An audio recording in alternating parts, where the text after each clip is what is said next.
Hi guys, and welcome to the final tutorial of this series about wire netting using geometry nodes and Blender. So let's get started. I'm in Blender version 3.3.1. Delete all these collection, camera and light. Go up to the plus button, general and geometry nodes. Shift A to add a mesh, plane is a good choice. Press new to create a new geometry nodes modifier, and the concept is this. From the top view, we are going to create a single line. Then we are going to shift some of the point of this line to create a triangulated line. Then we will bevel this point a little bit. Then we will instantiate this line to this direction with a mirror effect to get a shape like this. And because we have horizontal lines, we are going to shift these lines from the right orthographic view, so you can see the line like this.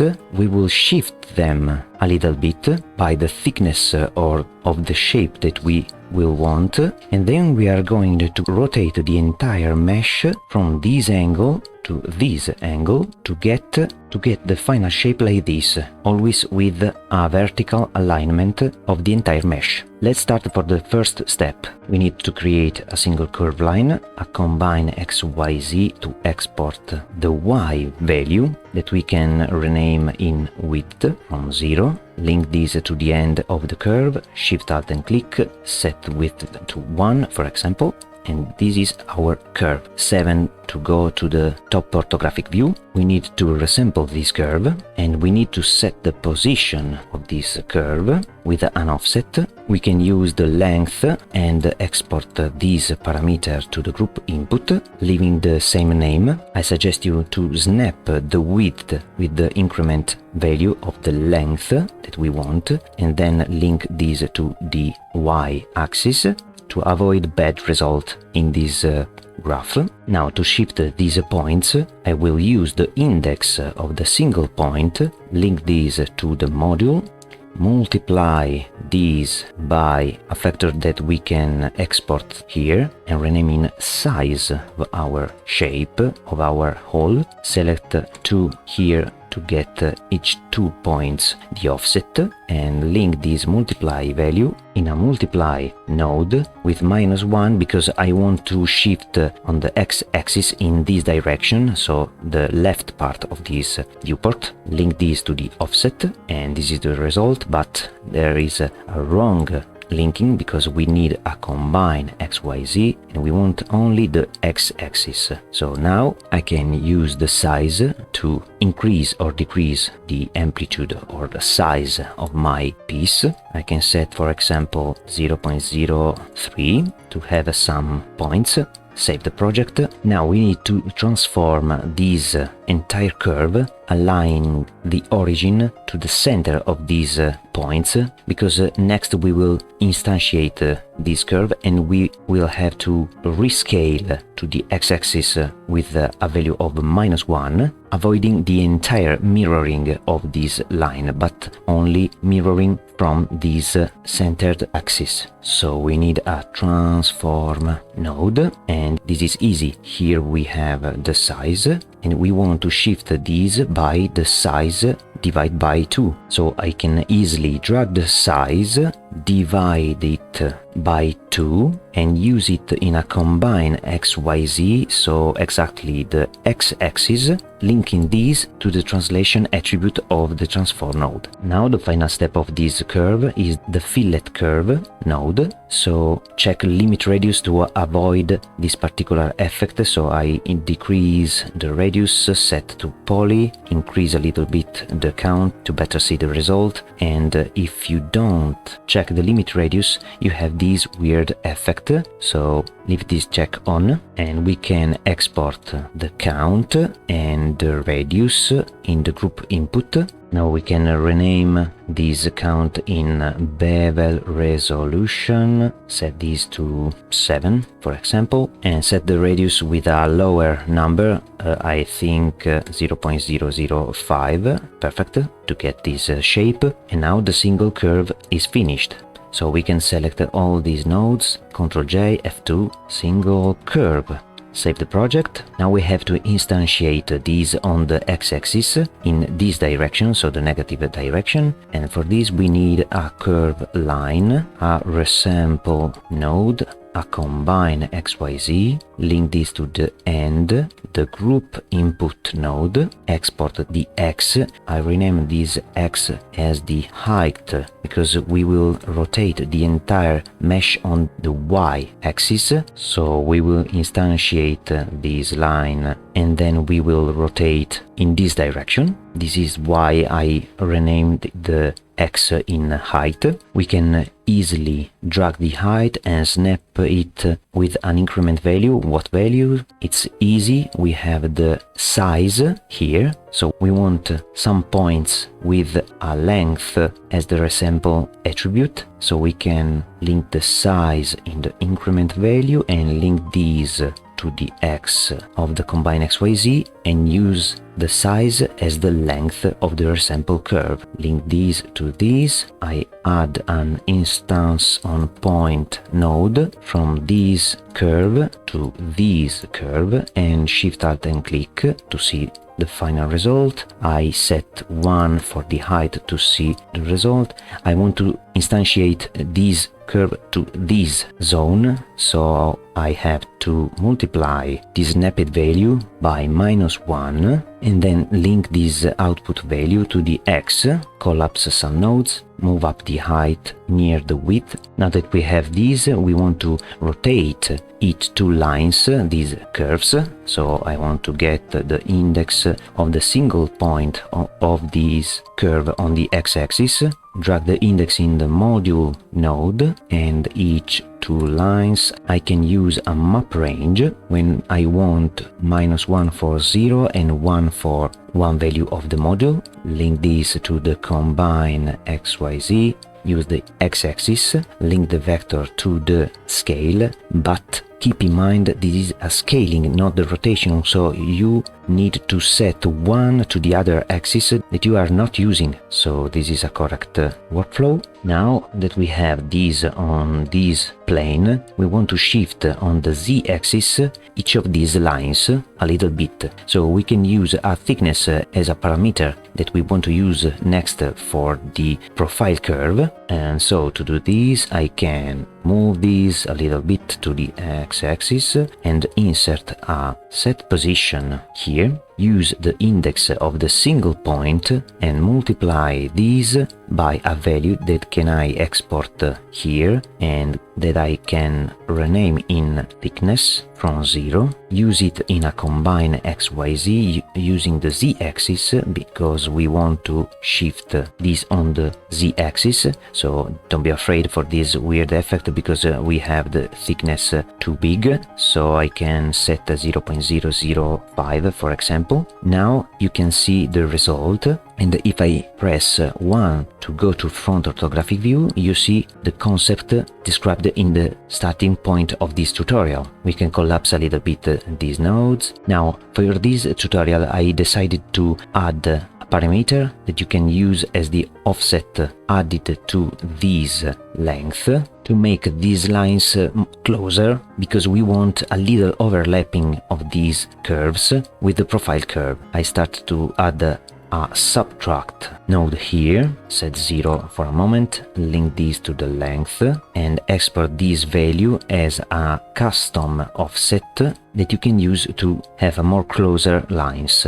To have more detailed value, I decided to add here a divide node to 1000, for example, to have a more detail of setting values if you increase this parameter. Now don't forget to link this subtract output to the snapping value here to have a correct and smooth result. Okay, you can see the correct overlapping if you press 7 to the top, for example. Collapse some nodes, save the project, and in the final step of this tutorial we will add another subtract value to this subtract result to avoid the issues with the overlapping feature on these lines. So now we can select all these nodes, Ctrl J, F2 and call it instances on curve. Now we can create the curve profile. So we will use a quadrilateral mesh.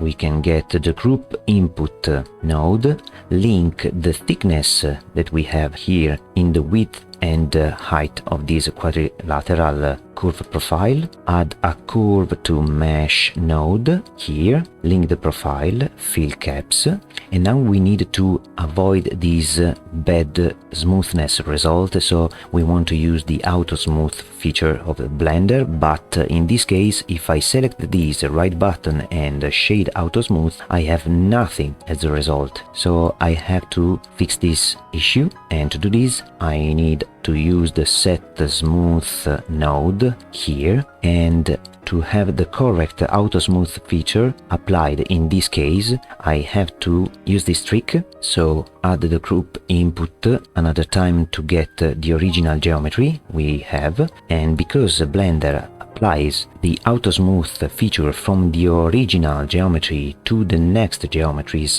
that you can create in geometry nodes, you have to join these together, leaving the correct order of this geometry. So the first needs to be the original geometry and next your generated geometries. But there is a problem. One, there is the plane that you need to hide or delete. So in this case I have to add a delete geometry before the join geometry, but keep in mind that you have not delete the entire geometry, because otherwise the auto smooth feature cannot be applied. So you have to delete almost all points, and to do this I can use the index of the single point, and when it is not equal to 0 I want to filter the selection of the delete geometry. And now you can see anything because you have not a mesh here, you have not points, you have instances. So if I press Shift Ctrl and click to this node, you can see here 44 instances and not spline. So before this curve to mesh I have to add a realized instances to get the correct splines. So if I press Shift and Ctrl and click here, now you have 44 splines and 4000 control points. Now you fix the problem of the auto smooth. Now that we have this workflow, we can select all these nodes, Ctrl J, F2, and set curve profile. Now the next part is rotate the entire mesh to always get a vertical final mesh with our pattern. So you can see if I select the mesh and go here to the parameters of the geometry nodes and increase the thickness, you can see the entire mesh change its height. So I need to calculate this angle and rotate this entire mesh by 90 degrees minus this angle. So if I have 30 degrees, I have to rotate by 60 degrees. If I have here 5 degrees, I need to rotate in this direction on the y-axis by 85 degrees to get always the shape in this direction. So to do this, we can calculate in an easy way this value, so this angle alpha, in this mathematical way. You have this point shifted on the z-axis by a value, the thickness, so you have to know that if I track a line here and we have an alpha value of degrees here, we can calculate this alpha value by the separated z and x value of the vector of the position of this point. You can calculate this alpha from the z and the x values of the vector of this point, this point, this point, of this point. It's the same. So for this tutorial I decided to use the last point of the entire points of this curve, and the mathematical equation to calculate the alpha is this. Imagine that you have a here. You know that z is equal to a sine of the alpha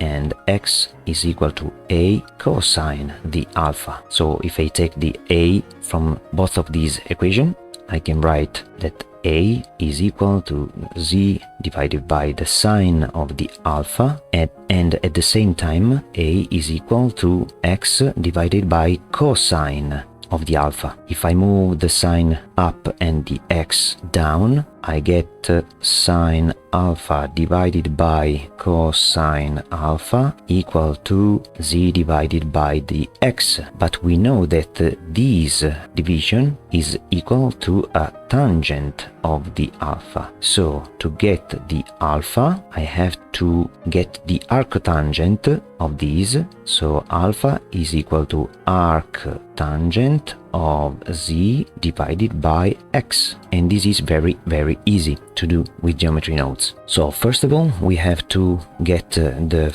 last point of this curve. And to do this, we need to go here in the instances on curve. So here there is the horizontal control points, so the set position. And now we can use the node called attribute static, link the geometry in this node, and we want to get the maximum index of this line. So I can set the index in the attribute that we need, and the maximum here represents the last index of all points of this curve. And now we can use this saying if the max is equal to the index with no epsilon, make sure to set an integer number here, so link the max and the index. I want another node like this, but now I want the position attribute in this node, so select the vector we want the position of the last point, so we can link the same geometry input. Here in the geometry I create a knot to better understand the layout, and I want to filter only this result in the selection to get the maximum point we have. Now we need to separate this vector to get the z and x values. Now we can calculate this arctangent of this division, so we can divide the z with the x value, calculate the arctangent of this result, and then for security reason, because we are using the x in a negative direction, so the x value of this last point has a negative value here for the x-axis, we want to use an absolute number of the degrees, and remember this output is not degrees but radians. So for the rotation we need to use a subtract value when we want to subtract 90 degrees in radians, so pi divided by 2, subtract these radians of this angle to get the other part of the angle. Now that we have the magical number, we can use it to transform the entire mesh, so we can add a transform node here, use a combine XYZ for the translation, and link this result in radians to the y-axis rotation, link this to the rotation, and voila, this is the result. In the blend file I will leave this entire concept so you can examine it. Now I can select all these nodes, Ctrl J, F2, get last index position, and we can also select these nodes, Ctrl J, F2, calculate radians for rotation, and for this final part we can select these nodes, Ctrl J, F2, rotation, wire mesh.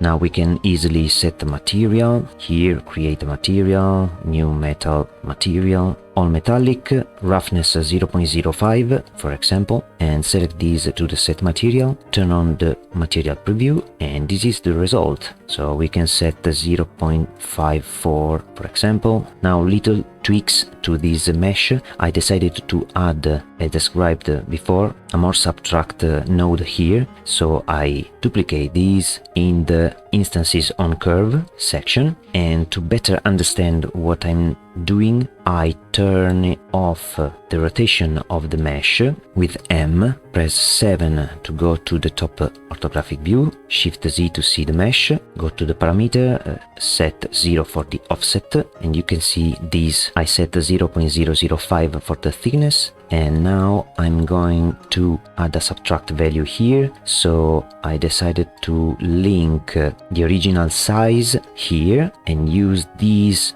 output value for the other subtract, so these nodes can be stay safe. And now we have to add here a value depending on the relationship between the height, the length, the size, the radius, the thickness. It's very difficult to find a perfect solution, I think, but with these two map range you can see a better result, I think. So I add a map range here. I will use the radius as the value, turn it off the clamp, check, and set these values 0.005, 0.01, 0.00425 and 0.0085. Now if I link this result to the subtract, you can see a perfect overlapping of these shapes, and if you change the radius you can see no issues, but this was the easy part.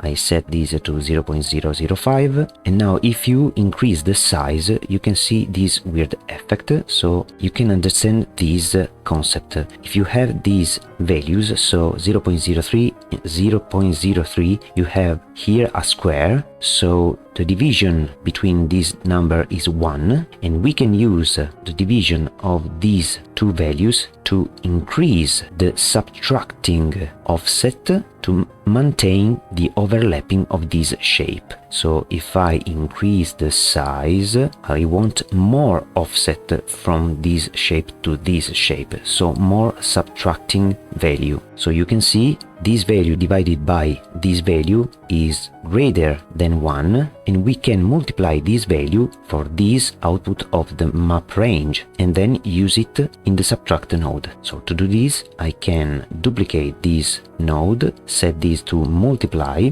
add another node that we can use as the division from the size and the length. So this result we can multiply it with this previous result by the radius, and we can link these to the subtract. But there is a problem. We need a linear proportion of this output value of this divide node, so the simple division is not a correct proportional result, so we need to use a map range, a second map range. In the middle I can move this a little bit, duplicate this, link the division in the value field, use the result of this in the multiply node. We can collapse these, perfect. Now we have to adjust a little bit these values, so you have to set here 1, 2, 1 and 3, and this let us to have a better result with this overlapping. So if I increase the size I have a correct result here. Not perfect. If I increase too much I have the same problem because the equation is not a linear equation, and you can see it if I increase the length. So if I decrease a little bit and then track a reference point, you can see that if I increase or decrease the length I get this particular effect. So you can see this is not a linear equation, it is more complex to calculate. So I decided to use these two map range for let you have an easy way to get the overlapping, and a useful custom offset parameter here that you can use if you decrease, for example, too much this shape. So you can use it as you want. Now I set 0.03, 0.03, Shift Z to see the result, save the project. We can turn it on the rotation of the entire mesh with M, go to layout, and you can see the final result here, where you can play with the new parameters. So you can play with the width, with the height, with the length as you want, with the size of the pattern. You can increase the radius if you want to have a more particular effect and pattern, overlap it to each other, maintaining the auto smooth feature described before. And you can increase the thickness of your curve profile, maintaining the vertical position of the entire mesh. You can see if I increase or decrease the thickness, all is perfect with no issues, and use the offset if you want to overlap more and more the entire pattern to get a new kind of pattern. you want, turn on the preview material, and this was the final tutorial of this series. So thank you guys for watching this video and I hope you like it. I remember you that you can download this project or create this workflow from your own, or download the entire bundle of these projects of this series, always from my Gumroad page. Thank you for your support and see you in the next video tutorial of Blender. Bye!